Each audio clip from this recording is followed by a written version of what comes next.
It's a small nitpick, but it is representative of a larger issue, I think, where the movie doesn't totally know what it wants to do with the Mandarin. Hey, what's up? My name is John Bonjour. I am a comic book artist and film enthusiast, which makes me the only person you should listen to when doing an MCU rewatch to end all MCU rewatches. On the road to Avengers Doomsday, we are watching every MCU movie, and possibly the shows I still haven't decided, in chronological order, and discussing them as both individual pieces of art and a whole universe collectively. Today we have made it to Shane Black's Iron Man 3, starring Robert Downey Jr. and Gwyneth Paltrow, and also a couple of other people. This is a very interesting movie. I had seen it, obviously, when it came out. By that point, I was a big Marvel fan, and I have not seen it in a very long time. Not because I didn't like it, I remember really defending the movie, but because I just haven't gotten back around to it. Like, I just haven't thought about watching this movie since probably, I don't know, whenever it came out on Blu-ray. So it's interesting coming back to Iron Man 3, remembering how much I really truly enjoyed it and not really knowing what was gonna happen in this movie, like what this movie was about. It's a confusing little piece of media. It's a really interesting film to me because it feels very different from all of the other Iron Man movies. Like, the Iron Man and Iron Man 2 have this collective cohesion that I think Iron Man 3 really doesn't fit into. And normally that would kind of be a bad thing because I love Iron Man and I really liked Iron Man 2. But in this case, it feels like a natural, healthy progression for the character of Tony Stark and the general idea of what Iron Man needs to be. This movie is darker, it's a little bit slicker, it's grittier, and it's a little scrappier than all the other Iron Man movies tend to be. Most of the first two movies kind of revolves around building the suit, using the suit, and then building the suit, using the suit. And this is very interesting because it's about having a suit that he needs to kind of work through, and it's a temporary suit and it doesn't quite work. It's a movie that's more interested in Tony Stark than it is Iron Man, which I think is pretty cool, especially in counteraction to the themes of this movie is a Tony Stark that is more interested in being Iron Man than in being Tony Stark. He is so obsessive about building all of these suits and building all of this protection, making sure that every possible scenario has been covered by a specific suit that can do exactly what he needs it to do. And he's so obsessed that he's given up on really maintaining a relationship, on being the person that he needs to be, on being a regular human being with a life, which is, again, a very natural progression for the character of Tony Stark. But it's interesting that the movie is obsessed with Tony Stark, and Tony Stark is obsessed with Iron Man. And that's a really fun thing to play with throughout the movie. I will say, there are things about this that I'm not completely in love with, but overall, this is a movie that I absolutely adored. This is a movie that I had a great time with. I think it looks 1,000 times better than the Avengers, and honestly, probably better than Thor: The Dark World. I think it is a lot more streamlined than Thor: The Dark World, and it has a lot more to say than Thor: The Dark World. I have a hard time saying it's the best Iron Man movie because Iron Man, the original Iron Man, is so tight and perfect. But I really do think this is maybe the most exciting Iron Man movie that we've made. The things that I don't totally love about this movie, I think kind of land on it is really torn between being like a Shane Black movie and an Iron Man movie and a Marvel movie. And I think there's ways that can really work and be very interesting, and in a lot of ways that does work and is very interesting. I'm just not, I think what it is I'm not sold on Iron Man being the person for that movie. Like, I'm not sold on Shane Black being the guy that needs to make the Iron Man movie. I think his stylings, the way that he operates, would work really well for something like a Howard the Duck movie, a thing that I've wanted for a very long time. Or, if you wanted to be a little more reasonable with it, I think Ant-Man would be a version that would work really well with Shane Black's directing style and writing style. Obviously, Robert Downey Jr. works really well with Shane Black, and I think that's a factor for why this all came together. But the movie feels like it's torn between trying to be this character detective piece and trying to be this classic superhero movie. And that really is where the main issues come. This is a somewhat disjointed movie, very similar to Thor: The Dark World in that way. I think that there's a lot of concepts that are happening and a lot of things that the movie is trying to do, and some of them don't really work with each other. Some of them don't make a lot of sense with each other. An example that off the top of my head, is Tony Stark is obsessed with making sure that Pepper is okay, that she is safe and cared for, and he ends up like giving her the suit to make sure that she gets out of the situation when the whole building explodes. And then he takes the suit back, and he ends up obviously in this like small town. And instead of trying to immediately find a way back, his priority stopped being make sure that Pepper's okay, and it starts being, I gotta take out the Mandarin. Which kind of makes sense in the sense that taking out the Mandarin will make sure Pepper is okay. But there's a scene where he calls her and he's like, so anyway, you gotta stay safe. I'm gonna go do this other thing. Which doesn't fit with the other version of the character that we saw him being earlier, who's so obsessed and so careful about making sure that she's protected. There's a lot of things like that in this movie, like the Mandarin as a whole. There's the twist that happens where it's actually not Ben Kingsley, it's whoever, I can't think of the guy who plays the Mandarin. The twist of there being this like fake villain that's actually an actor, a thing that I really love about this movie and about the universe as a whole. Ben Kingsley is so wonderful as the character in both the scary, creepy terrorist version and also the hilarious little calm, quiet actor version. But that twist is interesting right up until we meet the actual Mandarin. It's just a guy. It's just Aldrich Killian. And there's even a moment where like his character, he is so like careful about making sure that he gets what he needs to get, and he's created this fake villain because he doesn't need the notoriety. The notoriety will get you killed, but he's gonna make sure that he props up this fake villain so he can go and do what he actually wants to be doing. And then in the end of the movie, he's like, but actually I'm the Mandarin, a thing that is dumb. Like, just let him be Aldrich Killian, souped up with the extremist program. That's fine. We don't have to make a Mandarin. It's a small nitpick, but it is representative of a larger issue, I think, where the movie doesn't totally know what it wants to do with the Mandarin. It has not a clear motivation for its villain outside of just make money, do bad, which is kind of what a lot of our current modern day real life villains are doing. But that is a different video for a different day. But the disjointed nature of the movie aside, this is a rip-roaring good time. I talked about Iron Man 2, the first 40 minutes are just so streamlined and so fun, and then it kind of loses its way. This maintains the energy of the first 40 minutes of Iron Man 2, if not the perfection of the first 40 minutes of Iron Man 2. I think this is a movie that has so much zip and excitement and fun little character moments. All of the action sequences are very interesting and fun, and it's nice to see Iron Man take on somebody who isn't in a big Iron Man suit, literally at all. I'm so glad that there's not some big Aldrich Killian Mandarin Iron Man suit I know there's concept art for that, but I'm so glad that they maintained the vision of a guy with the extremist program not in an Iron Man suit.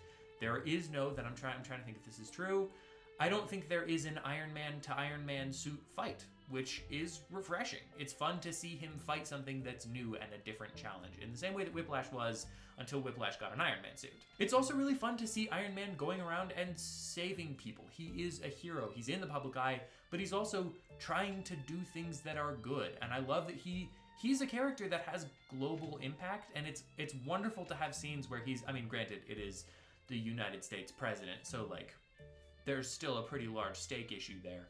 But it's fun to see him, like, the plane scene where everybody's falling out of the plane and he figures out a way to make sure that everybody gets safe by, like, electrifying them so that they hold on tight to each other. It's an exciting sequence, and I think it's really, really fun. Ending with the button of him not actually being in the suit is just a really fun little add to that. This is just a movie that has so much fun with the things that it's doing that, yes, there are issues with it. It is disjointed.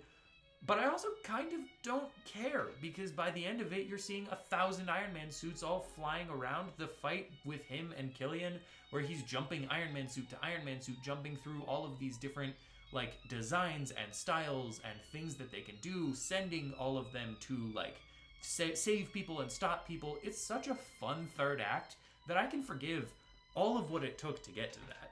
I also think this is the best that Robert Downey Jr. has been as Iron Man. I think this really solidifies this version of the character, that he is funny, yes, and uses comedy as like a coping mechanism. All of that is true, but he's also charming and real and human, and kind of a dick, like the way that he interacts with the kid, which is such a fun portion of this movie. And also another representation of the things that I think are a little disjointed, in the sense that I wish we had more time to spend with that kid. I wish he had something more to do with any of the movie outside of just a person for Tony to connect to. That is a fun thing. I don't have any problem with that. But it's interesting that I think there's a version of this script where he spends most of the time with that kid, and the kid gets to use some of the Iron Man tech. Obviously, don't give him like a suit. That would be dumb. But I think there's a version of this script where the kid is a little bit more helpful and does a little bit more, and we develop both of their characters in interesting ways, and in ways that he can show up again and it would make more sense versus, I guess, spoilers if you are watching these as they come out. But in Endgame, when Tony eventually dies, he's at the funeral and everybody's like, who is that? And I think that it's a shame that is what this character becomes, because there's so much potential for what that could be. That said, what I'm really getting at is that this is such a fun movie and I had such a good time with it that yes, I wish there were things that were a little different, and I wish it operated in a little bit more of a streamlined manner, but I really can't complain too much because you also have really fun scenes like I can't remember if it's at a diner or where it is exactly, but the extremist lady in the small town, there's a great fight where she like has clearly the upper hand and he has to figure out a way to get out of the situation. It's very fun, and it shows that scrappy nature of Tony Stark that I think is great, in the same way like he has his, I don't know if they call it the mechanic suit or whatever it is, but he has his like slapdash, really walking Home Alone Iron Man guy. It's fun to see him have to work with what he has instead of be given all of the opportunity to work with everything. Oh, one other thing, and this is, as my friend Eli would say, my pettest peeve about the MCU as a whole. I don't understand how you can have something as good as the Avengers theme, something as strong and understandable and clear and memorable and powerful that they use for all of the rest of the Avengers movie, and not want to give all of your characters a theme like that. That's crazy to me. Like, how is Iron Man's theme different in every movie? How is Captain America's theme different in every movie, until eventually it just kind of settles into whatever it is? Spider-Man is the only character in the MCU that I think has a relatively consistent theme that they actually stick to. I was watching The Guardians the other night for a video that will be coming out soon, and I was obsessed with the Guardians of the Galaxy music, the theme that they came up with, because it feels a little bit like the Avengers theme, but in a very different sci-fi kind of fun poppy version. And I just don't know why we don't see that kind of show up throughout the rest of the movies. I think it's a shame. And that's I guess my point here.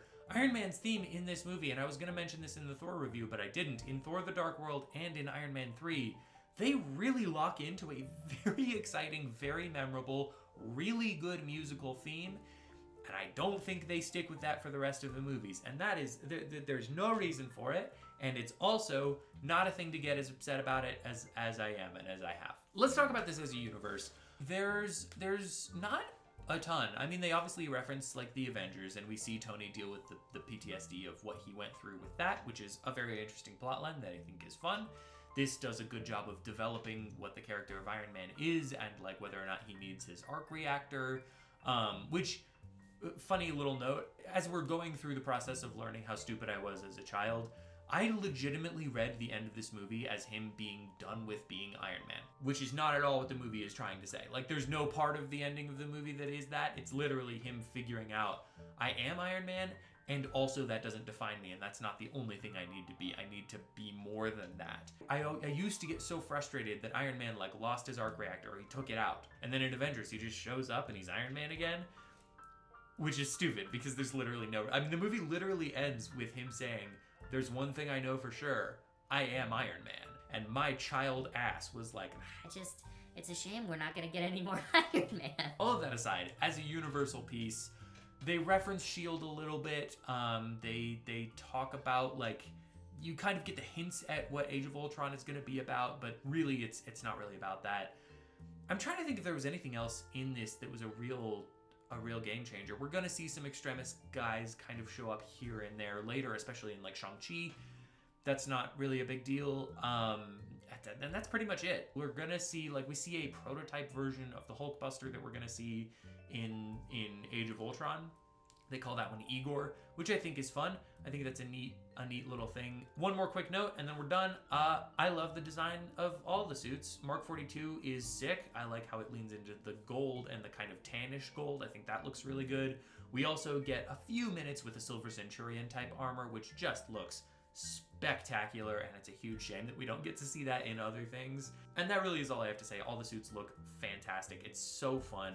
Iron Man 3 is such a blast of a movie. I had an extraordinary time with it. Even if it does have some things that keep it from being perfect, I think it is so much fun, and it just has such a ball being what it is. Robert Downey Jr. plays so well with Shane Black's writing style that although I don't think it's necessarily the movie for him to direct, I also can't argue with the results. And I think that this movie is just way more fun than it has any right to be. And especially now that Shang-Chi has come out and we've gotten some other things with the actual Mandarin, anybody who's upset about the Mandarin twist in this at this point, you're just choosing that. While the villain isn't fantastic, I think the rest of the movie makes up so much for it that I cannot help but love Iron Man 3. If you watched it for this, I would love to know what your thoughts are. Do you enjoy Iron Man 3? Does it play for you? Or does it not? I'd be really interested to hear your thoughts in the comments below. Otherwise, if you haven't seen Iron Man 3 and you've made it into this far into the video, if you could have any sword from any piece of media, what sword would you like to have? Let me know in the comments.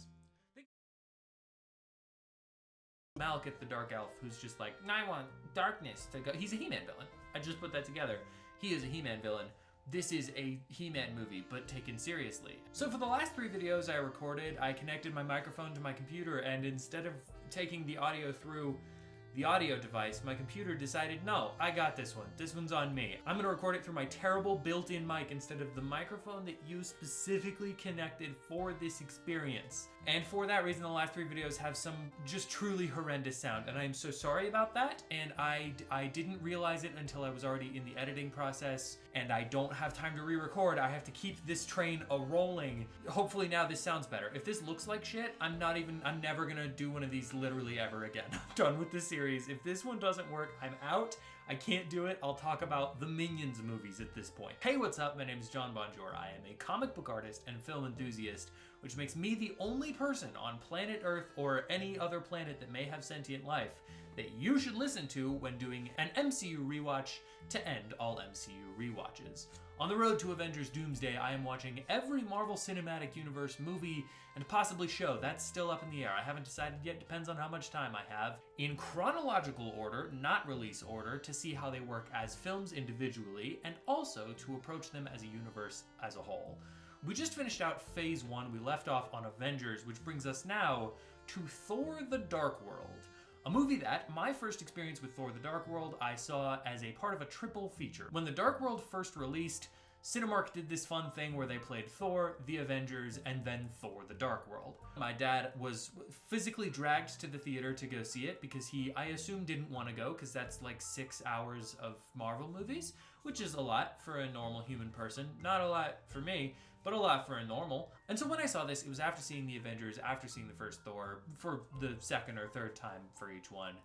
And I was right in the headspace. This is a movie that I remember really liking the first time I saw it, and then every subsequent time I watched it, it just kind of got worse and worse. I think I had seen this movie maybe 3 times because the second time I watched it, I was like, oh, I don't think I like this as much. And then the third time I was like, oh, I don't think I like this at all. And so going into this, I have not seen this movie in several years. It's been a very long time. And I honestly didn't know what to expect. Color me shocked. I kind of love Thor: The Dark World. It is a very messy movie, and I think there is no question about that. But what it is doing, I think, is so much fun. I think the messiness is kind of part of what I like about what this movie is. If we're taking it in terms of a sequel to the first Thor movie, this really ramps up all the things that I loved about the first Thor. I think the thing that's fun about Thor is that it is a mix of this Shakespearean drama and epic and a sci-fi movie. And I think this is also that, but it leans way more into the Shakespearean. We get to see a lot more of Asgard and a lot more of the Asgardian culture. We get to see a lot more just strange, cool, otherworldly Thor stuff. And I think that emphasis in this movie is what makes it so fun and so exciting to watch, because it's like a completely different shade of the Marvel Universe.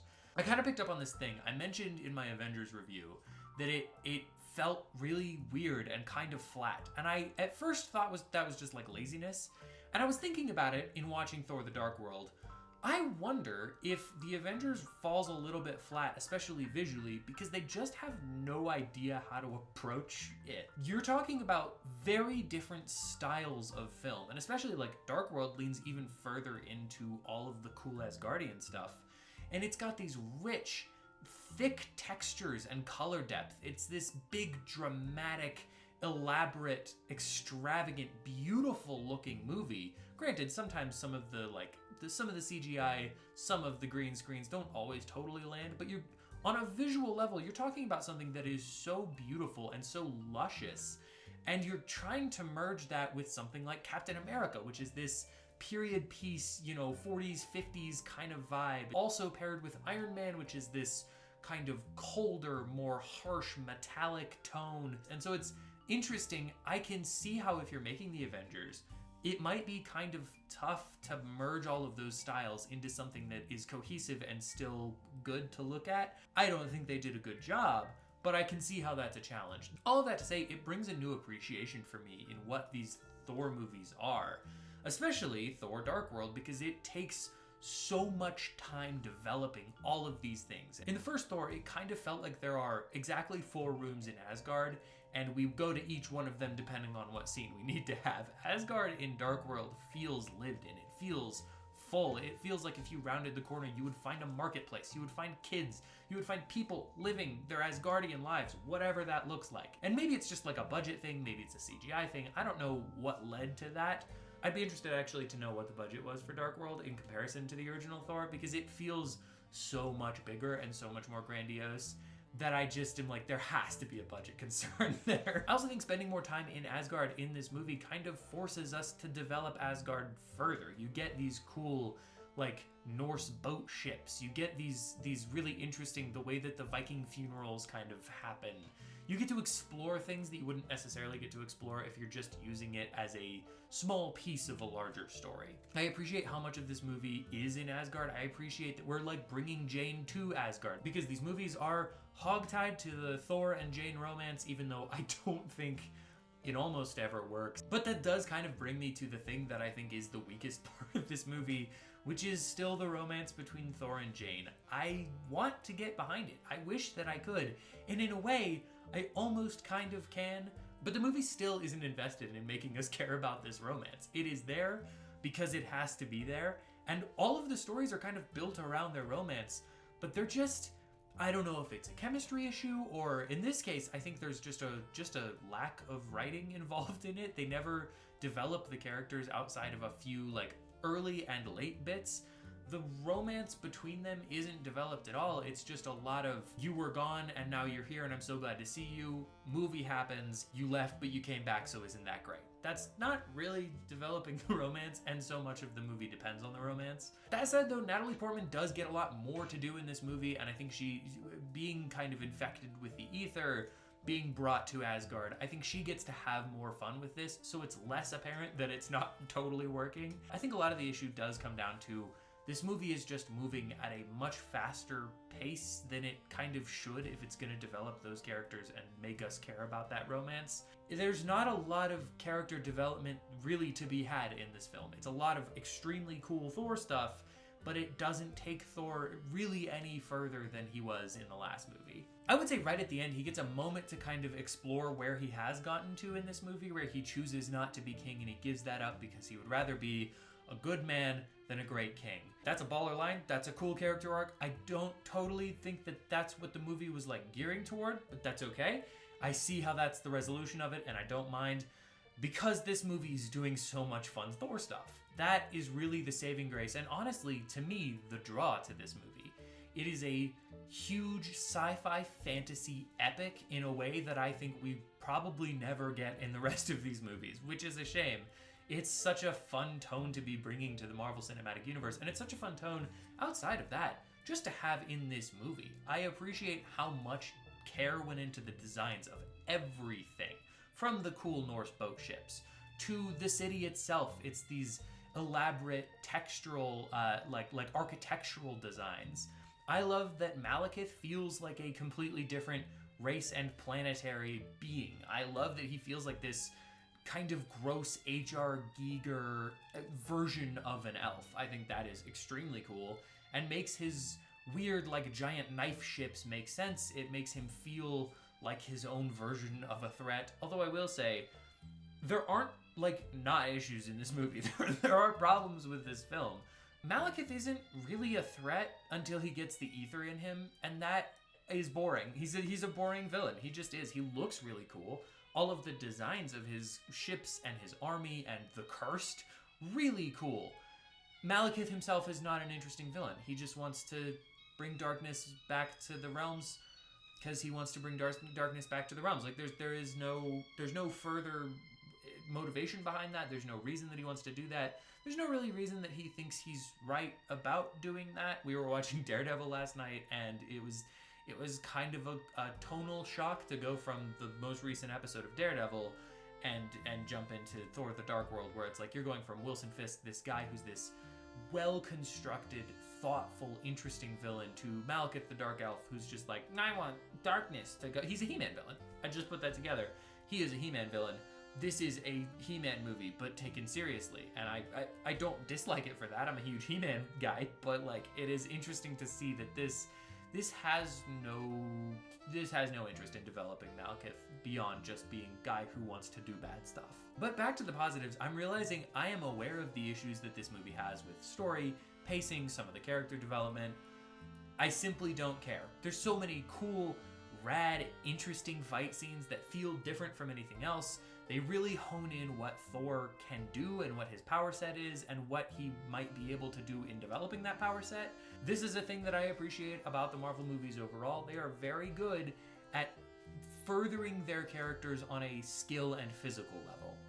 Iron Man is always adjusting his suits to be better based on the things that have happened to him in the past. Captain America is learning new fight styles through all of his movies and learning from the people around him. And Thor is just getting better and stronger and more intricate with the way that he uses the hammer, the way that he flies. There are several pieces of this movie that just scratch my brain in just the right way. When Thor is jumping off of the balcony and he like does this little twist and catches the hammer midair and that propels him forward, just incredible. He like launches lightning at Malekith when his mom dies, which another thing that the movie doesn't handle well. I don't even want to get into that. It's not even about that, because he launches lightning at Malekith and then he throws the hammer at Malekith and then he pulls it back and then he throws it again in this all one fluid motion. It's so cool. The color palette is also just incredible. It's, again, like I mentioned before, it is, the depth of color is so refreshing after the Avengers. I just had a truly great time with this. Darcy's really funny. There's not a lot, almost any. I think there's maybe 2 jokes that I was like, whatever. There's almost none of the kind of childish, immature, silly humor from the Avengers, and it takes itself dead serious like the first Thor did, in a way that I just kind of adore about these movies. I don't think Thor is my favorite of the Marvel Cinematic Universe movies so far, but it is way higher than I thought it was going to be. Thor: The Dark World has literally no business going as hard as it does. As far as the universe goes, this doesn't have a ton going for it in terms of like connecting to other things. They're wrapping up some plot threads from the first Avengers, which is good, and I like that. It's fun to see Loki again. I like that now 2 Thor movies in a row, Loki dies, and the end of the movie is like, but don't worry, he didn't actually die. It's not even a problem. I don't want to see your tweets. I don't want to get your emails. Loki is alive. They also mentioned at the end of the movie that the ether is one of the stones, one of the Infinity Stones. A thing that I really, in my heart of hearts, I thought that Avengers Infinity War was like, anyway, I don't know, that's a stone. Sure, that works. But no, they mentioned it in this movie, and I just forgot that because I hadn't seen it very many times. They also we see Benicio del Toro's Collector, which is extremely fun. I forgot that was Benicio del Toro, and so I was just really thrown off that Sensei was in this movie. Captain America shows up for a second. Loki pretends to be Captain America. A wonderful scene. This is really Tom Hiddleston's best Loki so far. He really locks into the sardonic humor that Loki can have, especially in like the Loki show. I like that we're toying with the idea. Like, if anybody gets a good arc in this movie, it is Loki, which is honestly crazy because he kind of starts and ends in exactly the same place. But I like that we're toying with the idea that maybe he is redeemable. he hides the feelings that he has, things that we'll touch on a lot more in the Loki show. So there you go. Those are my thoughts on Thor: The Dark World. I had way more fun than I expected. It is honestly just an absolute blast getting to engage with this side of the universe, going this in depth, taking that Shakespearean, big, huge, epic side of the universe seriously for, if memory serves, what might be the last time in the Marvel Cinematic Universe. I will really be defending this movie for a long time. I had no idea how fun it was. If you saw Thor: The Dark World in preparation for this, what did you think of it? And if not, what would be your version of Thor's hammer? Like, what tool would you like to be able to call with your hands and throw at a big giant ogre? I would love to know. Let me know in the comments below. I legitimately think one complaint, maybe? Hey, what's up? My name is John Bonjour. I am both a comic book artist and film enthusiast, which makes me the only person you should listen to when doing an MCU rewatch to end all MCU rewatches. On the road to Avengers Doomsday, we are watching everything in the MCU, at least the movies, haven't decided on the shows, in chronological order, and discussing them both as individual pieces of art and pieces of a universe. Today we are talking about Captain America: Winter Soldier, directed by the Russo brothers and starring Chris Evans and Sebastian Stan. I have long considered this to be one of the best Marvel projects as a whole. I think it is not a hot take to say that this movie is phenomenal, and I was interested to see going into it, am I gonna still like it? Is this still gonna play? And as I loved the first Captain America way more than I remembered liking it, is this gonna feel like a Captain America movie? This is gonna be a fun video because I legitimately think one complaint, maybe, and it's very minor. The film is extraordinary. I always watch these things with new, fresh eyes. I try to go into these videos and these movies accepting the piece of art as it is and not as I remembered it or as how I wanted it to be, just what is it as if I have never seen the movie before. It's fun to kind of develop that strength, that muscle. Normally I kind of get into these ruts, especially with movies that I've seen a lot, where I'm kind of predicting what's about to happen. I'm the person that's kind of thinking about the lines that are already about to come up. And I love trying to learn to not do that, because this made the experience watching Captain America: Winter Soldier radically fun. I mean, just insanely fun. My one complaint, because why not just get it out of the way?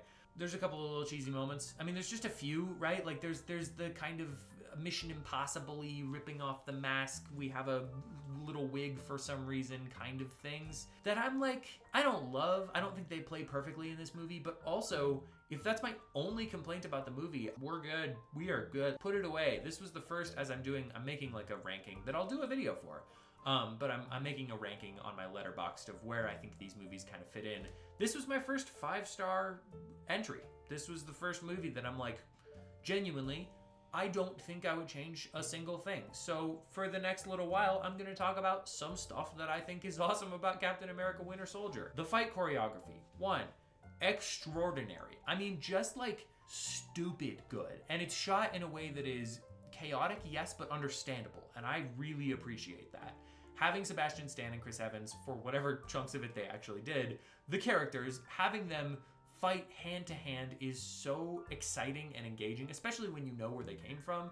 Seeing the first Captain America, there is such a charm to how sock 'em in the jaw the action is. And I love that the second Captain America doesn't just take that and go, well, that's how he fights. So anyway, it takes that and goes, yeah, he would learn. He's on this like journey. Captain America is on this journey to figure out all the stuff that he missed. And so if he's been training with S.H.I.E.L.D., he would be able to kick some serious ass. I mean, just insane amounts of ass that he kicks in this movie in really cool and elaborate and creative ways. Just the choreography, this is a love letter to action choreography. And I think it sets the tone for what Captain America does, how he fights, the way that he develops as a character, that he's always learning, in the same way that like Iron Man is always adjusting his suits based on things that he's gotten wrong in the past. Captain America is always learning how to be a better soldier.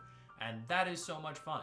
And it really shows in this movie. But the opening scene, or opening fight scene, where he goes onto the boat and just starts tearing through people. And he's like you kind of expect Captain America to be this, like, because he's the truth, justice, American way kind of guy. You expect him to incapacitate people, but not in any, like, super violent way. You expect him to be as peacekeeping as he can. And instead of that, he's just Sparta kicking guys off a balcony. Like, he is just throwing knives into people's hands and beating the crap out of them. He's throwing the shield at regular human men. He kills people. In the movie, like, they are definitively dead. Even if you can make the argument, Oh no, he just kicked him into the water. yeah, he kicked him into the water off of like a 3-story fall, and he kicked them so hard their back snapped in two. Like, that man is not okay. That's not an okay person. It's fun to remember, yeah, he is a soldier. He will do what he has to do. If he has to kill some people, he'll kill some people, and he'll just kick the shit out of some guys. And it's fun. It's very fun to see. I love the choreography in this. It's also very nice to see Batroc the Leaper, my favorite MCU side villain. We will never get enough Batroc. I learned the other day that he's dead. I forgot that he died. I don't remember how he dies. I guess we'll see. It's probably in a show. It's probably in Captain America and the Winter Soldier, now that I'm like thinking about it. I'm really sad that Batroc the Leaper isn't in more stuff, because I think he's such a silly little guy, and I love that they just commit to him being a silly little guy. He's doing little flips, he's kicking, his choreography is also fun, and I like that he fights in a different way than Captain America does. The fight scenes in this movie are so rock solid. The highway fight is so exciting and crazy and wild, and we see so many like cool little bits, and it's tense. And then having the third act be on the 3 helicarriers, that is also very tense, but in a very different way. There's a higher character stake to that fight, and so it takes a little bit more time to kind of be that fight. Like, you spend a little more time not in cool choreography, but in solid, like, Steve doesn't want to hurt Bucky, so you have that dynamic going on. Bucky does extremely want to hurt Steve, so you have that dynamic going on. And Steve wants to, like, remind Bucky, but he also has to get the chip into the thing. It's just a well laid out, well set up fight scene, and you get, and this is a thing that I think a lot of fight scenes don't really take advantage of, you get a lot of the verticality of the thing, because they have to get up to this center console thing from this like lower deck piece. Outside of that, and I've talked about the fight scenes for, let's see, about 8 minutes now, which is too much. The story that the movie is telling about Captain America, about Steve Rogers, I think what's so impressive to me is that this movie can both be a political action thriller set in the world of the MCU with superpowered beings, and also a sequel to a World War II superhero movie. And I think it pulls both of those so well together. Having Captain America be a soldier in a world where he's not sure if he can abide by the rules of being a soldier anymore. And it's not as clear cut as World War II. There's not Nazis anymore, so it's interesting to see him kind of reconcile with, like, I don't totally 100% know who the bad guy is in this situation, and I need to know if I'm gonna be doing these things, and I don't know if I'm working for the good guy or the bad guy. Watching him stand his ground, learn where his morals go, and also in the same way that Iron Man is struggling so much in Iron Man 3 with like being obsessed with being Iron Man and trying to learn to be more Tony Stark, Steve Rogers doesn't have anyone to be right now. He just needs to be Captain America. And so when he starts to lose being Captain America, it's such a cool character piece as a sequel to have him try to figure out, okay, what does the life of Steve Rogers maybe look like? I think that is such a fun dynamic for a superhero movie, and this movie layers that in so gently and delicately that it's just tremendous. As a child, because there's always one of these, as a child, I thought that there was a love interest between Captain America and Natasha Romanoff, which is not. There just isn't. Like, they very clearly set them up as good friends, close friends, but no romantic interest whatsoever. And I didn't read that. I just didn't see that at all. They kiss in it, so it must be love. Is almost exactly what I thought at the time. But it does just go to show, watching these movies again has a lot of merit, especially when you haven't seen them in a little bit and you get to approach them with new, fresh eyes. I think it's wonderful to see both of these people who both don't know who they are outside of their job just be friends in that and talk to each other about that. And all of that is before we talk about the Winter Soldier, a character that is so cool, so it's just dripping, oozing with badass energy in literally every shot. Like, there is not an uncool shot of the Winter Soldier in this movie. The effects of the arm look really, really good. The way that they shoot him, the way that his sound design works, he has this like scream in his theme that I think is so rad. He's such a good and interesting villain, and then there's the sub-villain of the whole Hydra thing happening, which is also very interesting and a good twist, especially for what we've seen of S.H.I.E.L.D. up to now. It's fun to challenge these things. I appreciate that these movies are not tied to the status quo of the universe. It's way more interesting to live in a world where S.H.I.E.L.D. becomes the bad guy and we have to figure out what the next S.H.I.E.L.D. could be than it is to just always have S.H.I.E.L.D. show up. And I forgot how little they actually do with S.H.I.E.L.D. because I always think of like Agents of S.H.I.E.L.D. and the fact that they like set them up in Thor and Iron Man 2 and the Avengers. But really it is Thor, Iron Man 2, the Avengers, Captain America, Winter Soldier, and that is kind of the extent of S.H.I.E.L.D. So I guess we're talking about the universe. Is there anything else I wanted to say about the movie? Falcon, wonderful, tremendous. I'm gonna have this complaint a lot. He gets his wing ripped off in literally everything that he's in. Every time that he shows up, he gets his wing ripped off. It'll be interesting to see if that's true in like Infinity War or Endgame. I don't actually know. But yeah, I'm relatively sure that almost every time he gets his wing ripped off. But this is also the first time, and it makes sense because it's just like a piece of military tech. As we go further, he keeps upgrading it and keeps just facing stronger guys that want to rip his wings clean off. But in this movie, he's really fun. I forgot how solid Anthony Mackie is as that character from the get. Like from the first time he shows up in this movie, he is fully Sam Wilson, and I love that. I think he's such a fun character. I love him as Captain America, and I like that we're laying the seeds for him to be Captain America from the very beginning of his story. I think that is wonderful. I don't know if they knew that as they were kind of going through it, but man, is it fun to see him care about people. He's a good like therapist and person discussing all of the trauma of war. He's a good soldier. He's a good friend. It's just fun to see him start in a place that he grows and changes and becomes something else, but he never feels like a side character that doesn't actually matter in this movie. In terms of the universe, there's a couple of things that are interesting. We see Agent Sitwell again. He was in Thor, and I think he's in the Avengers. He might not be. Anyway, he's a Hydra guy. We also see the Senator, I think is who he is, from Iron Man 2, who's like in opposition to Tony in that court sequence or board sequence, whatever that is. He is also a Hydra guy. It's fun to see characters like that, and this is what makes this universe so fun, is you can see little guys that you're like, oh, I remember him from whatever, and he just shows up, and then he's gone. You know, he's off to the races. We also see Agent Rumlow. I don't think we've seen Rumlow before, if memory serves. He's played by Frank Grillo. He's going to eventually become Crossbones, but for now, he's just Agent Rumlow. He's fun. He is, you know, he's not doing anything. That's a character that I think they don't quite do enough with, but he's fun, and it's fun to have him kind of hanging out. There's no Infinity Stone stuff in this movie. There's no Thanos-y kind of stuff. We get a reference to Iron Man, which is fun. Nick Fury's in this. I think this also develops Nick Fury in a very interesting way. He references his wife, who we didn't know was real for a very long time until Secret Wars, Secret Invasion, Secret Wars hasn't come out. I just love the political spy thriller angle that this movie takes. I think it is such a cool, unique piece, and it fits the character of Captain America so well. It's such a good movie. Like, I'm not shocked to learn that it is a good movie, but holy, is this a good movie. Captain America, the Winter Soldier, is an incredible time. I mean, this is perhaps a nearly perfect superhero movie and perhaps a nearly perfect movie. There's no standout bad green screen. All of the action fight scenes are good. There's no awkward comedy that doesn't really fit. There's no weird Joss Whedon-isms. It's just a damn good time. It's a solid political thriller. It's a solid sequel to the original Captain America. It develops all of the characters that you need it to develop, and it has a blast doing it.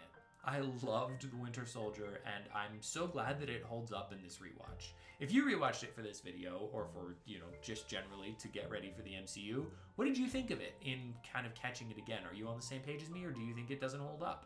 I'd love to hear your thoughts in the comments below. And if you haven't seen Captain America Winter Soldier, what do you think the Summer Soldier would be? What does he look like? Interesting question. Let me know in the comments below.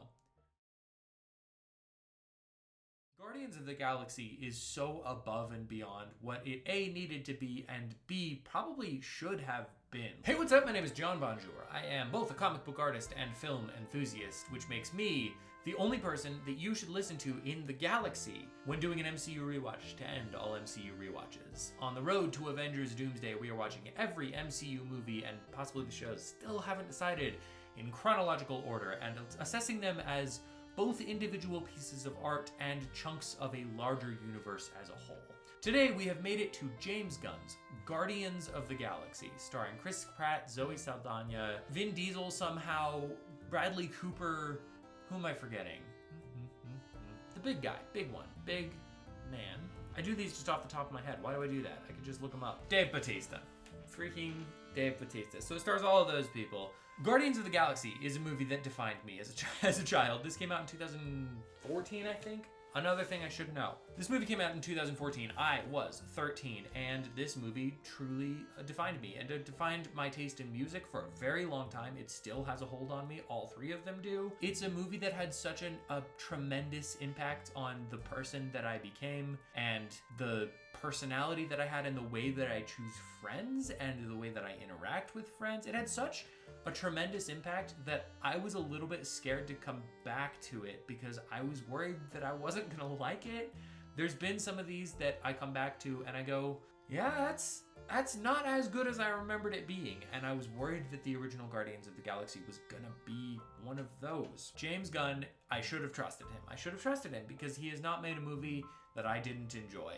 This is a movie that has such a strong hold on what it wants to be and the tone, the vibe, the energy that it wants to bring, the story that it wants to tell, the characters that it's interested in engaging with. This is a movie with such a stranglehold on what it is that it feels effortless. I am racking my brain, because this is technically a review, to think of things that I don't like about the Guardians of the Galaxy. The best I can come up with is that there's a few of the kind of silly, cheesy jokes that I'm not totally in love with from the Marvel movies. I really am not one of those guys that thinks the Marvel movies are too funny, too jokey. I don't think jokes are bad. I think bad jokes are bad. And there's a couple, maybe, in this movie that don't totally land for me, but man, the vast majority of them do. And they take a lot of swings at comedy, and they're all very funny, barring a few that don't totally land.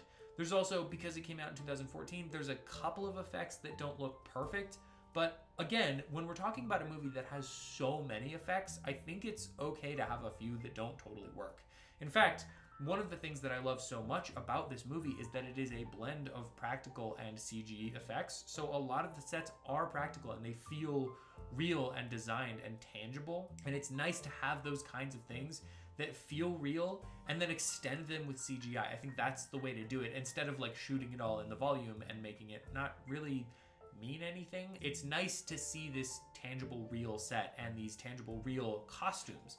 Man, the costume design in this movie is so good. The Ravager costumes, the other kind of planets costumes, the Nova Corps costumes, all of it works so well and feels so distinct from each other and itself on a technical level, and pretty much every other level, but on a technical level, on a set design, production design level. Guardians of the Galaxy is so above and beyond what it A, needed to be, and B, probably should have been. Like, this is a gamble of a movie, especially in the time that it came out. A space opera, superhero Marvel movie that has no connection to the other Marvel movies really is such a bold call and kind of makes no sense to do, which is why the movie works, I think. It is a ragtag feeling movie about this ragtag group of people. I legitimately can't think of another complaint.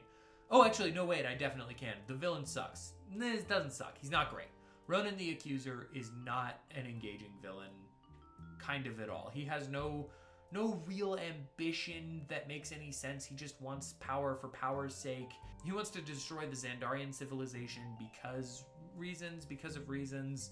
He references the idea that he's this like old guard of guys, of like army guys, and people call him a terrorist because he sticks to the old ways. But we don't know enough about the Kree, and this is even after Captain Marvel in the chronological side.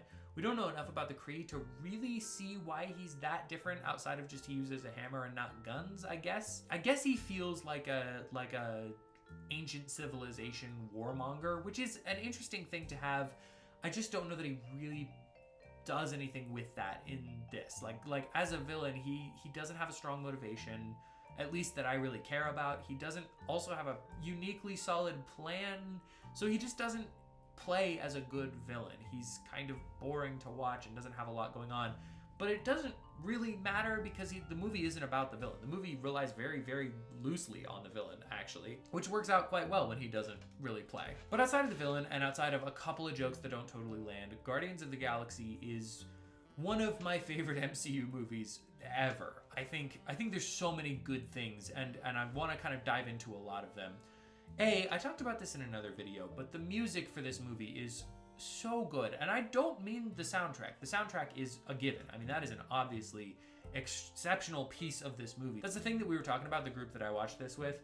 I don't think that Star-Lord is a huge music guy in the comics, and I'm pretty sure that's an ad from Gunn, and that defines what these movies are. That defines the relationship that these movies have with the outside culture and with the characters themselves. It's such a cool thing to include in this movie. And I don't think that's from the comics, and if it is, I don't remember it, but I'm attributing it to Gunn because it feels very James Gunn. If nothing else, the music that is chosen is very James Gunn, and I think it's just awesome. It's just such a cool piece of this. But the score also is so good in this movie. It has this theme that feels a little bit like the Avengers theme, but in a sci-fi, more poppy, kind of otherworldly, alien feeling sound that I just can't get enough of. It's like running through my head. I was whistling it earlier. That is such a good theme, and it doesn't really come up in the next two movies, which is a shame. I think they bring it back a little bit in the third one. Maybe there's some of it in the second one. I'll keep an eye out for it. But that theme is so good that it makes me sad that we don't linger on that for more of the other movies. But in this movie, it has these dramatic, heroic moments that really pull everything together. There's moments where characters, like when Rocket has the big gun and it like extends out, that has such a great musical sting attached to it. And moments where they're holding the Infinity Stone all together, that's not a song that's playing. That's score. That's rock solid character piece score that I think is so good. Speaking of characters, the way that this movie works is completely on the characters, and that relies on both the casting and the writing, both of which play perfectly together. I cannot imagine anyone else's Star-Lord. I know a lot of people have a lot of problems with Chris Pratt, and I don't know enough about them to say whether they're valid or not, and also, I'm not the arbiter of that, but he is undeniably built for this role. Zoe Saldana as Gamora is also just incredible. Again, it's the kind of role that I'm like, anybody could play that, except when she becomes it, no one else could play it. Dave Bautista, he defines what Drax is, and he does such a good job with it. He's kind of has that he's cut as hell. I mean, he just looks phenomenal. And B, he has that kind of more literal sense about him, and I think that really brings that truth to the version of this character that doesn't understand metaphor or any of those kinds of things, sarcasm. He's so fun in that, and he plays that so honestly and truthfully that you just kind of can't not believe him. Bradley Cooper as Rocket does some of the best voice acting in the MCU, certainly, but maybe ever. I made a whole video about how I don't like when celebrities are cast to voice characters, and this is not one of those examples. He has this raw depth of emotion that he brings to Rocket Raccoon that the character relies on. And honestly, as we go through the trilogy, we kind of learn that these movies are really about Rocket Raccoon. Even if this one is more about Peter Quill, it sets the tone for what Rocket is and what he's bringing to the team and what his challenges are.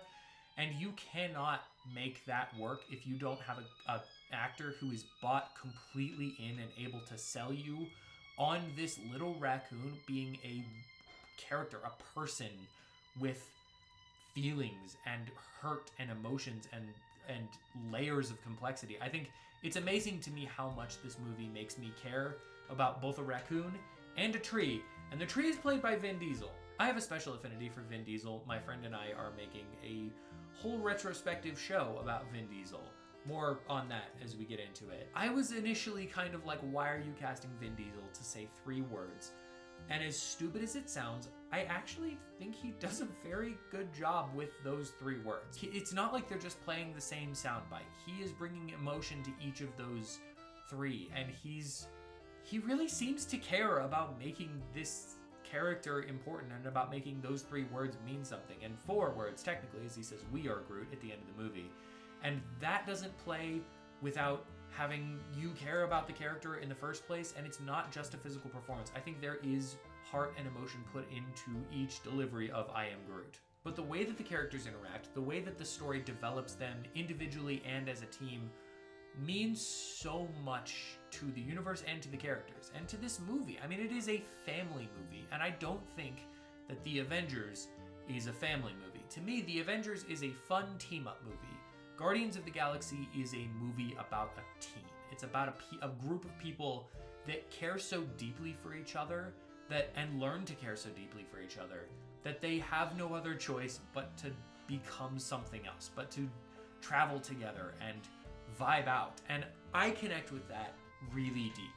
The way that the characters interact with each other as people and as a family and as people that care so deeply about each other, even while giving each other shit all the time, that feels real. That feels, the fact that I can connect again, tree and raccoon and green lady and semi-green guy and regular person, the way that I can connect to those characters outside in my real life and make connections and feel like that is a genuine interaction that's being had, there's magic to this movie. Guardians of the Galaxy is just phenomenal. I mean, it's just one of the best superhero movies and one of the best movies. It's just so good. When we're talking about it as a universe, we saw the Collector in the end of Thor: The Dark World, and now we see him again. Benicio del Toro is just such a little freak. I love him, and that he's fun to see. This is our first time seeing Josh Brolin as Thanos. I'm relatively sure. I'm like 98% sure. Anyway, this is definitely our first time seeing the newly designed Thanos, and the Thanos that looks good and doesn't look like a little purple freak. I mean, he does, but in a way that is believable. And it's really cool to see his design. It's cool to see him kind of develop.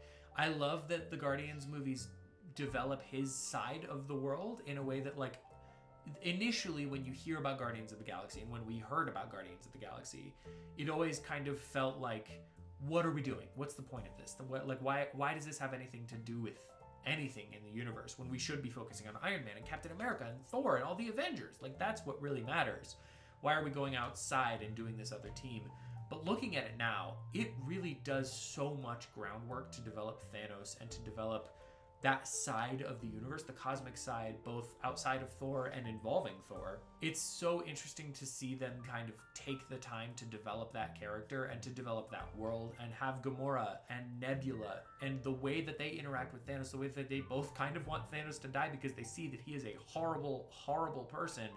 It really sets the tone for what Thanos is going forward in the universe. Outside of that, I mean, we see Howard the Duck. We're not going to see him ever again, maybe at the end of 2. I'm trying to remember. I want more Howard the Duck. It makes me so sad that we don't have any Howard the Duck. And Seth Green is such a good guy to voice Howard the Duck. It's like, why are we not doing that, Disney? You know, like, give me that. Just give me that. I have a long list of things that I would like to see from the Marvel Cinematic Universe, and maybe I'll make a video about that sometime.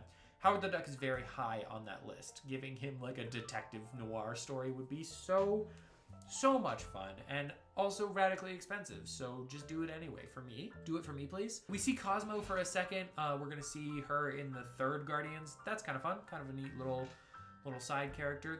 There's a clear cohesion in the trilogy of Guardians movies. Gunn definitely did the legwork to figure out what this was gonna be. Like, the fact that we're setting up things about Rocket, and he makes mention of things that you're like, that's clearly going toward 3. And in the same way, like, Yondu talks about Quill's dad and how he's like kind of a dick, kind of a piece of shit. It's refreshing to see these movies not be so reactionary. A lot of superhero sequels and superhero movies in general can kind of do something and then that doesn't work, and so then the next one's like, so anyway, that actually wasn't true, and now it's this, and we're gonna try to be this now, and then the 3rd one comes in and it's like, okay, maybe this is where we're going. It's nice to see a trilogy of movies that are so clear in what they want to be and where they're going and what they want to tell and say and do.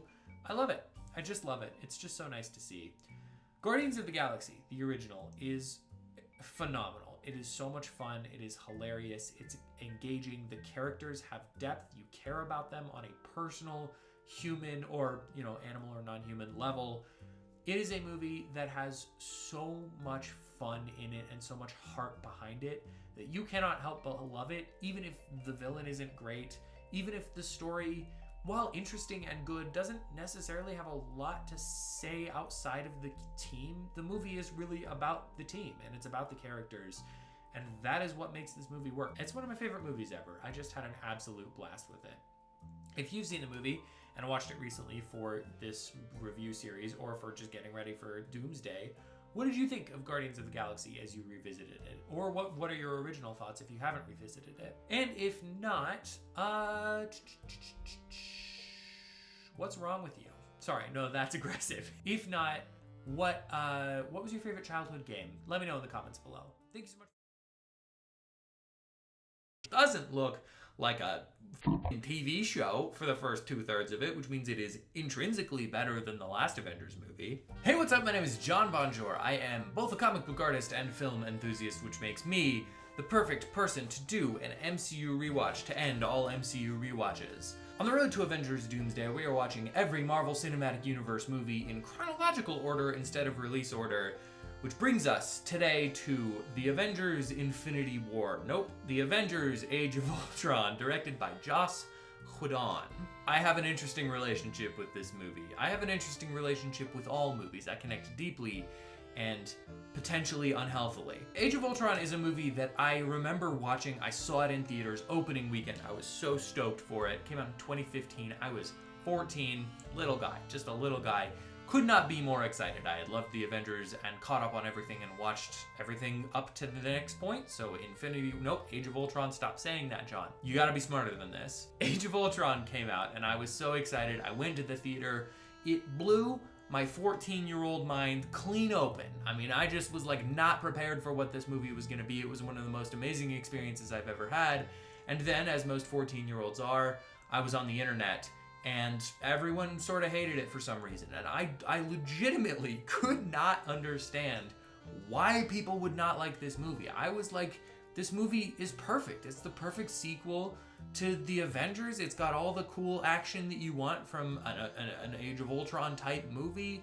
It does everything you want it to do. Why would you not like this? Seeing people not like something and just completely not understanding it, I think it was that was my first experience with that, with having this feeling about a movie, and then most people seemingly on the internet did not feel the same way. I didn't know how to process that, so I just kind of didn't revisit Age of Ultron for a long time. And I have now seen it again in this rewatch, and watching it this time, yeah, baby, it's perfect. I don't know what people don't like about it. Like, I genuinely don't understand what there is to not like about Age of Ultron. This movie hauls ass in a major way. It's so much fun. It has all the good characters you want. It doesn't look like a TV show for the first 2/3 of it, which means it is intrinsically better than the last Avengers movie. The third act of the movie is just as fun, if not more fun, because they're fighting Ultron. They're fighting Ultron. Like, what could you not like about this movie? This movie is fantastic. Age of Ultron is so much fun, and I love it. Now let's dive in. Things that I think other people probably don't like about it. Having done little to no research. The Bruce and Natasha romance. Understandable. It's a weird little thing in this movie. That I will grant you. But knowing where it all goes, knowing how this all goes down, it's not setting up this future romance that was inevitable and bound to be. It's not Tony and Pepper. It's not the romance for either of these characters. Well, maybe it is the romance for both of these characters. It's not a romance that lasts or matters, really. So it feels, in that context, a lot more like a little fun fling. It feels like when you're like at a job and it's like a minimum wage job, so everyone's bored and sad.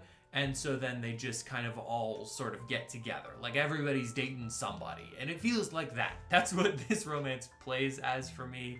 And it also develops their characters, I think, in some fun ways. Do we need to know that Natasha can't have children?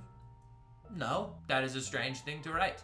Do we need to discuss whether or not the Hulk can bust one out? I don't really care about that. But it is interesting to see them both acknowledge the fact that their futures are tainted and going to be challenging. As I'm thinking through it, one flaw. There's probably more than one, but one thing that I was like, ooh, that's weird. There's a line in this where she's talking about how she was sterilized in the Red Room. She's like, I can't have kids, I can't have a future, and she says that's what makes it so easy to kill. That's what separates us, what makes it easier to do all the horrible things we do.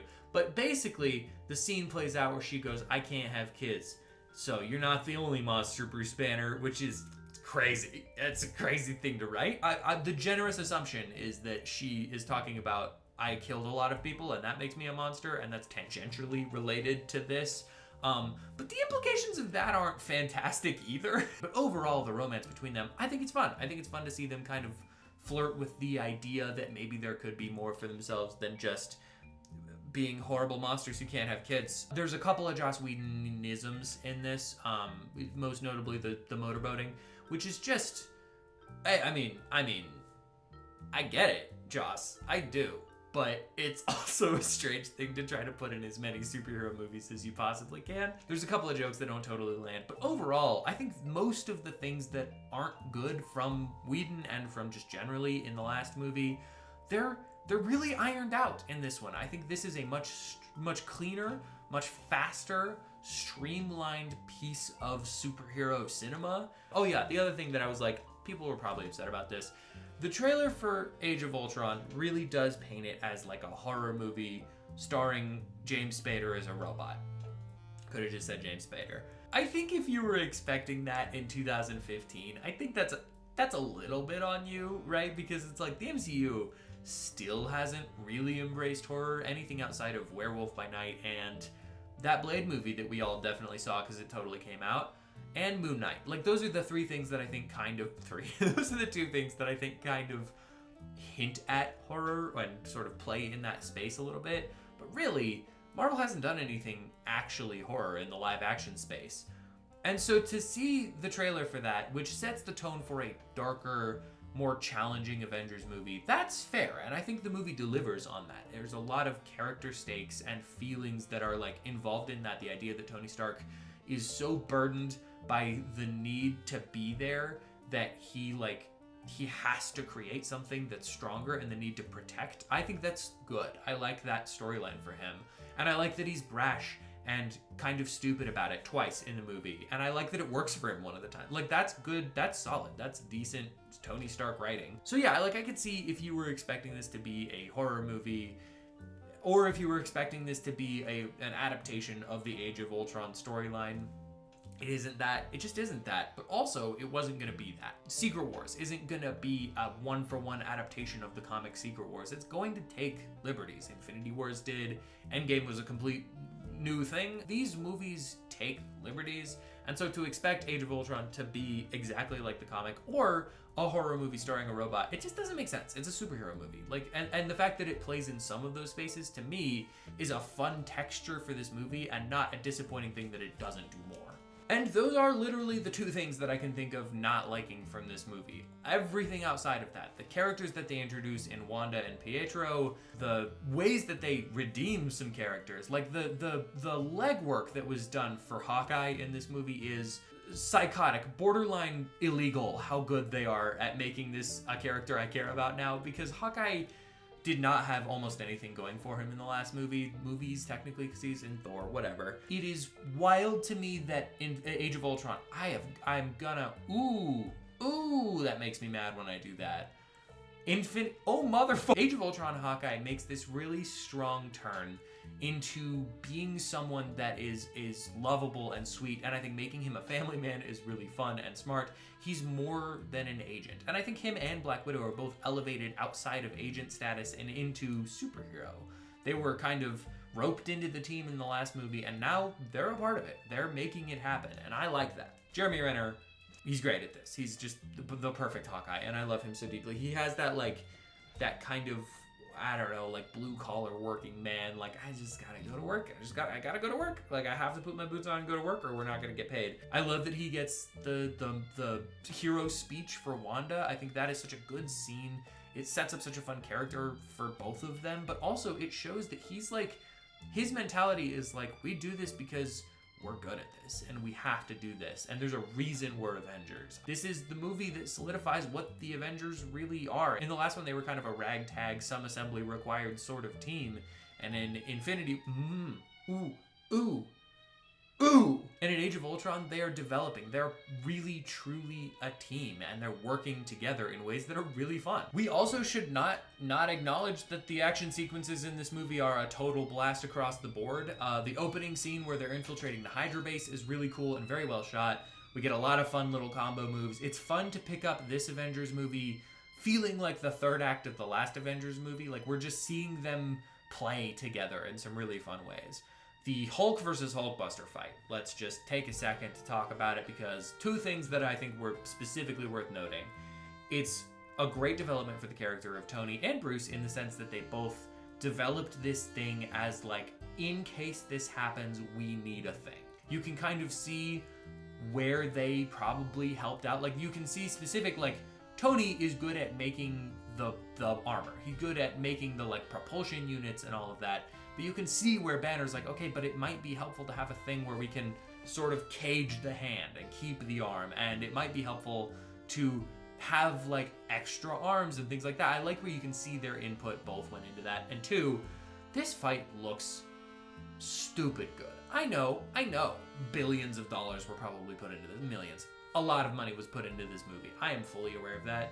But it looks real. I mean, it looks like they just went out there with a big, huge guy and a big robot and shot it, which is wild to me. The CGI across the board, honestly, in this movie, there's a couple of shots that don't totally land. Some of Vision stuff is a little weird, but overall, man, it is just so good at looking good. It's beautiful. It's well lit.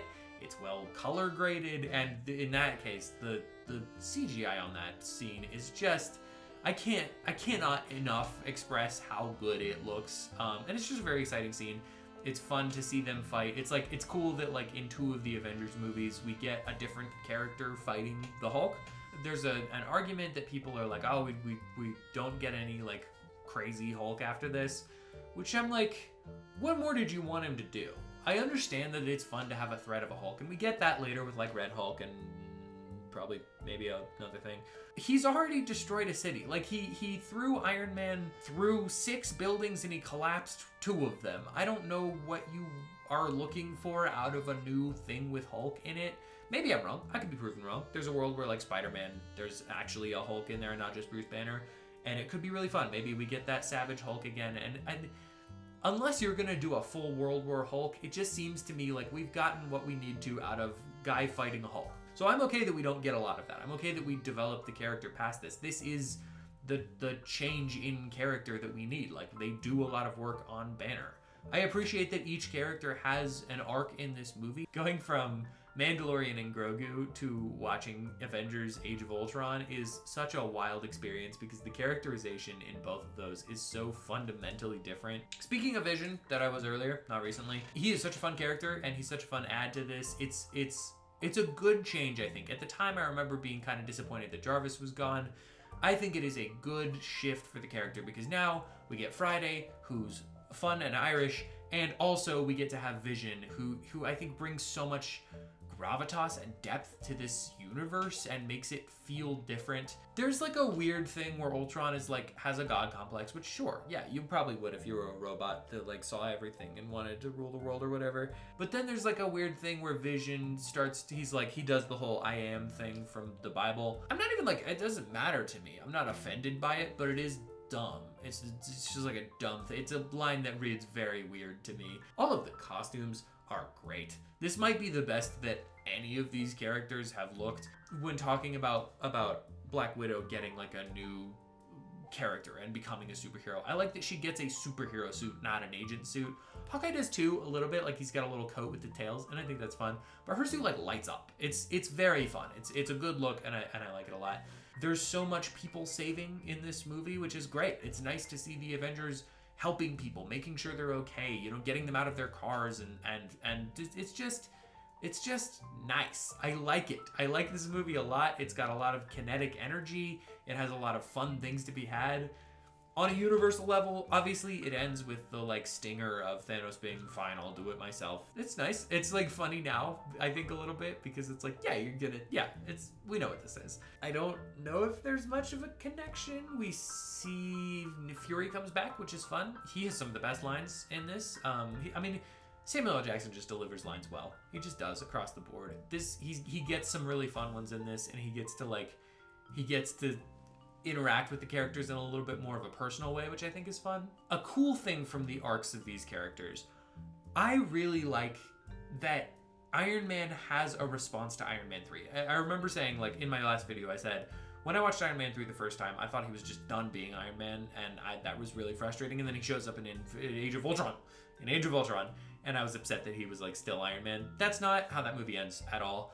I love that in this movie, he is starting the film realizing that A, he can't be everywhere. Like, he just can't be everywhere to solve everything. And B, he doesn't have to be. He even says, like, the goal is to stop being Iron Man. He doesn't want to be that forever. And I think that's cool. I think that's a really good character piece for him.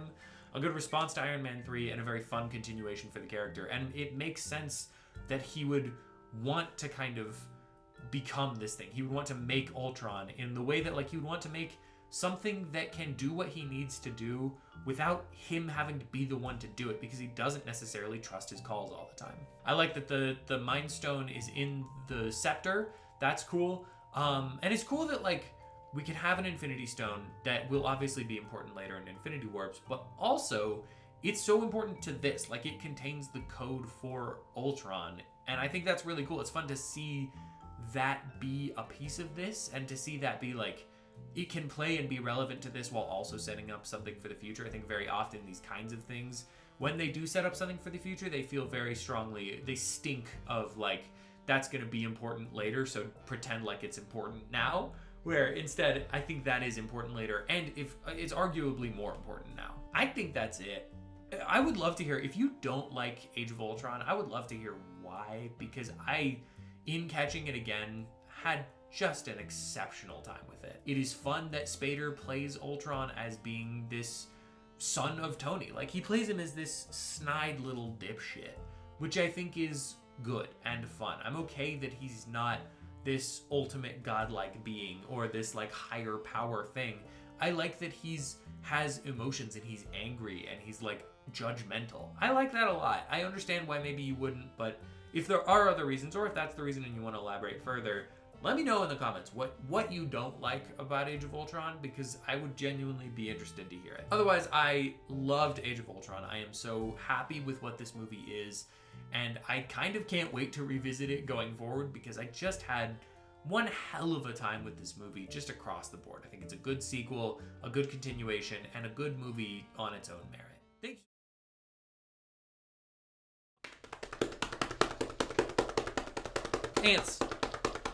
Ants.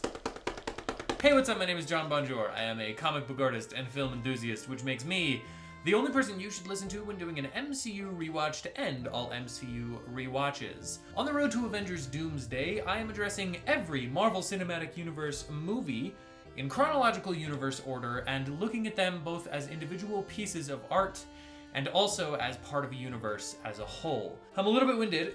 I'm a little bit winded from doing that Ant-Man bit. Today we have made it to Peyton Reed's Ant-Man, starring Paul Rudd, Evangeline Lilly, and the old man. I gotta move. It's the loudest phone. It's the loudest phone I've ever had. So Ant-Man is a movie that I think we are now officially in the world of me remembering going to these movies and remembering my feelings and opinions on them pretty clearly. I remember going and seeing Ant-Man and really, really enjoying it, thinking it was a fresh new take to the universe, a new thing that we'd never totally seen. Since then, we've gotten some other Ant-Man movies of varying quality, depending on who you ask. But Ant-Man on its own, I remember really liking and feeling like it felt fresh and new. And watching it again, as we kind of are working our way through this series, it is a strange turn from Age of Ultron, to be fair, but it is also still a very fresh piece to this universe. I loved my experience watching Ant-Man. I thought it was an absolute full and complete blast of a film. Things that I think are really good about it. Paul Rudd is extremely fun in this. In my mind, as the movies kind of go on, he becomes more and more Paul Rudd and less Scott Lang. But in this movie, he is fully Scott Lang. He has this kind of deep sadness about not being able to be near his daughter. I love the story of fathers and daughters that's presented in this movie, and it relies on Paul Rudd to work. And I think he does a really good job. His daughter is also very cute. I didn't look up who played her. Really fantastic. She has some of the best line deliveries in this movie. And I don't generally like child actors. I think that they can be really frustrating, and she's very good. She does a very good job. But what stands out about this movie, the thing that I think is the most impressive and the most fantastic about this, is the scale of it all. The way that it shrinks and the way that it handles the shrinking. It never looks better than this in this movie. It never even looks as good as this. I think something about the physical, tangible suit that feels like a motorcycle suit, he even makes a joke about that at one point. Something about that paired with the way that they play with the dynamics of the shrinking, and it's such a fresh, new feeling that they get to explore things that you wouldn't necessarily take the time to explore in other things, in other projects where you've already seen Ant-Man. But I think the thing that works so well about the scaling, like there's the scene where he's running his way through the apartment complex, and it is so phenomenally impressive the way that it's done, the way that it handles both the visuals, which are extremely, extremely good and very well crafted, and also the sound design of the whole thing, I think really lends a certain truth, that sounds like such a lofty way to say that, but it lends a certain reality to it. Like there's a bit where Scott is being chased down by some ants or whatever, and he runs into like the tab from a soda can, and he kicks it, and it doesn't make like a high-pitched sound. It makes like the sound that a big piece of sheet metal might make, which is such a little touch. It's such an unimportant little thing that just, it makes you immediately buy into the idea that this guy is tiny, and he would experience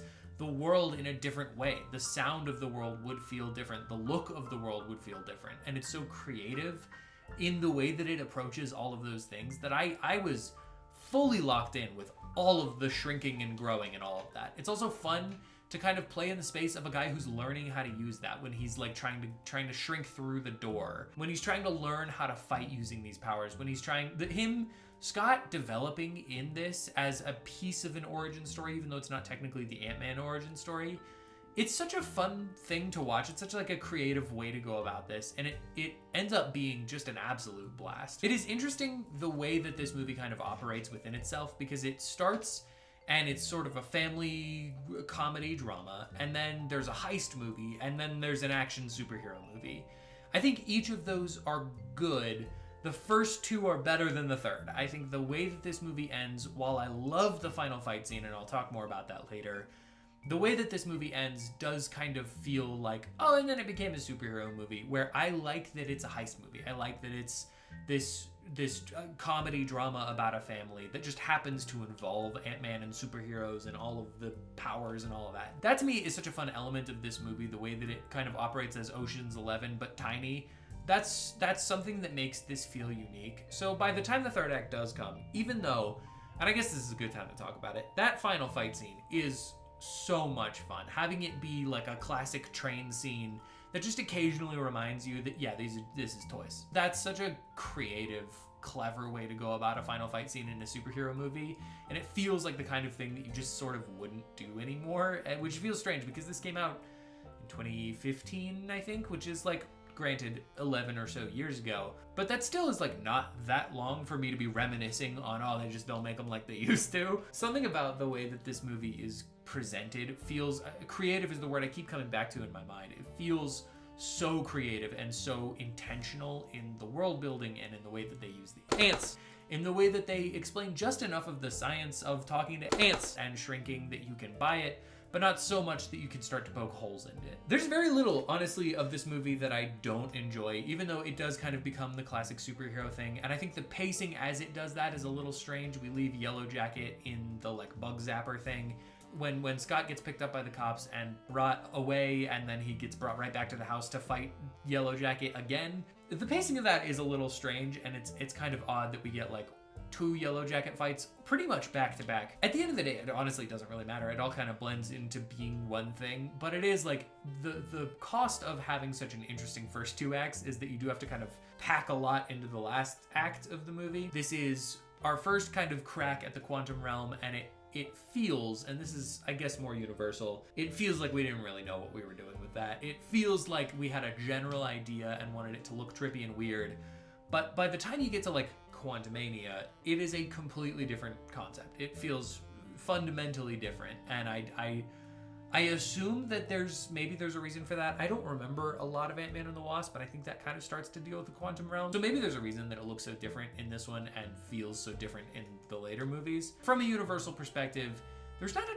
ton going on. It sets up a little bit with Civil War, which is a very strange thing. The way that this movie ends is one of Louise's very fun, like he's talking through a story of how information got relayed, and we see it from the perspective of them, but they're mouthing the words that he's saying, which is a lot of fun. It ends in a very weird way where it's like the last scene of the movie, Scott is hanging out with his family, having the closure of this character that we need to have, and then it gets called away to pitch the sequel for the movie, which feels very strange. It does set up Civil War. Are we in the universe section? I've recorded so many videos today. I'm so tired. He fights Falcon, which is a very fun scene that looks great and then really bad and then great again. There's like one specific green screen shot of Falcon in front of just the sky that does not look like they were even outside. It looks like they were in a bunker and they shot it there. But other than that, the scene looks great. The fight is really fun. It's fun to see like Scott kind of develop his powers, and also most of these like superhero type movies, there's the first fight with the villain and then the last fight with the villain. And the first fight, they like barely get away and then they fight again at the end. Fun to have the middle fight not at all be related to the villain other than just part of the heist. Clever way to do that. It's fun to see Falcon again. He doesn't get his wings ripped off. I was going to keep an eye on that. He does not get his wings ripped off, although he does get a lot of things ripped out of his wings. So he does get his suit damaged again. So if we qualify that, then he still gets his wings ripped off. But yeah, the way that this movie ends feels very late stage Marvel-y in a way that I don't totally know is good. It feels like it pulls away from the film to just pretend like we're about to step into the next one. To be fair, the next movie we are watching is Captain America Civil War, so in that sense, from a Universal perspective, it leads quite well into the next movie. It also, this was the thing I hadn't noticed until this time around, there's a bit where he's riding on Antony and he flies through a bus, and on that bus is a guy reading a newspaper, and on that newspaper is an article that's titled "Who is Responsible for Sokovia," which is cool. I forgot that this connected in that like subtle a way, and I love those little things that Marvel does. Darren Cross has a really fun line about Hydra where he's like, they're not as bad as they used to be. They're actually pretty cool. And by that he means they're giving him money. Speaking of which, Darren Cross is a very, very funny guy. Yellow Jacket is an extremely fun performance because he is just, at every turn, he could do the right thing, and at every turn he chooses not to. And the motive for that seems to exclusively be money and pride. And I think that, honestly, for an Ant-Man movie, it's like, I'm perfectly fine with having a fun little ant-themed villain that is motivated by pride. Perfect. That's all we need. Otherwise, there's not a lot of Universal connection that I can think of. I will say, as just like a final note on this, the effects in this movie genuinely look phenomenal. There's a couple of shots that I think don't totally play. They feel a little bit too weird CGI, but mostly, and there's a lot of CGI, for the most part, it looks extraordinary.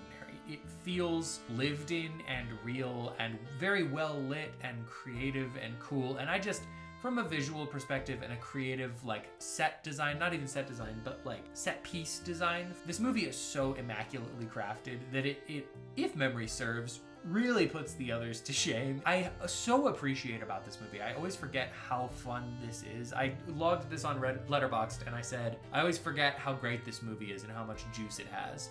And then I looked back at my history, and my last review before that was, I always forget how great this movie is and how much juice it has. It's just a wonderful movie. It is so much fun. Ant-Man, to me, is the height of what these individual Marvel Cinematic Universe projects can be. It is such a specific to the character, very fun play on a superhero movie that also feels science-y and exciting and creative and just has so much fun being what it is, and feels, generally speaking, not burdened down by the universe as a whole and the need to be a part of something bigger.